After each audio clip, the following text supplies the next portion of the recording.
Karena kecukupan itu hanya miliknya Allah semata, kata Imam Syafi'i.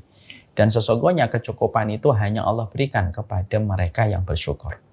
Yang kaya belum tentu cukup, yang miskin belum tentu kurang.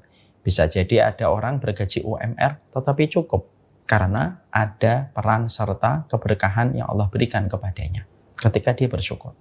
Terkadang mereka yang kaya mungkin dengan gaji 4 digit tapi belum tentu dia cukup ketika Allah meninggalkan dia dengan keberkahannya.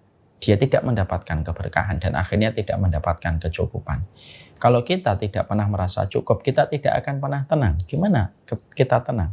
Ketenangan itu didapatkan ketika kita selalu bersyukur terhadap apapun yang Allah berikan dan apapun anugerah yang Allah turunkan di dalam kehidupan kita.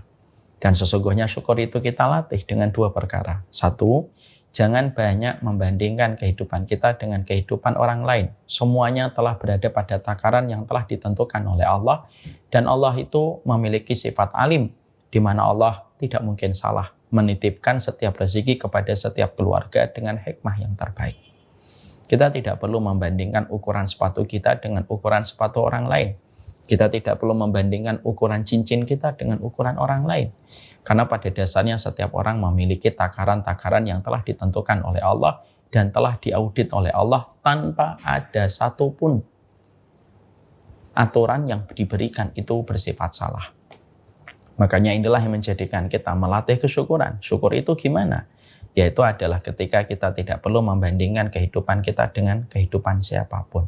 Karena semua memiliki takaran dan bagian masing-masing dengan hikmah yang Allah berikan.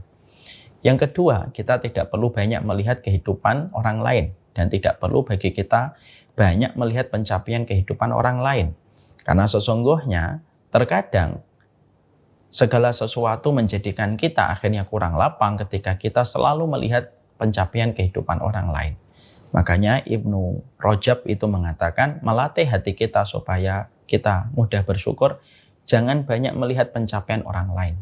Karena terkadang setan itu menumpang ketika hati kita, mata kita melihat pencapaian orang lain, kita merasa bahwasanya seakan-akan pencapaian itu harusnya untuk kita, bukan untuk orang lain.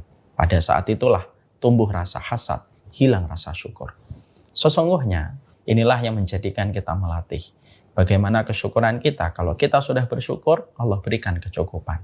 Kalau Allah sudah memberikan kepada kita kecukupan, pasti Allah memberikan kepada kita ketenangan.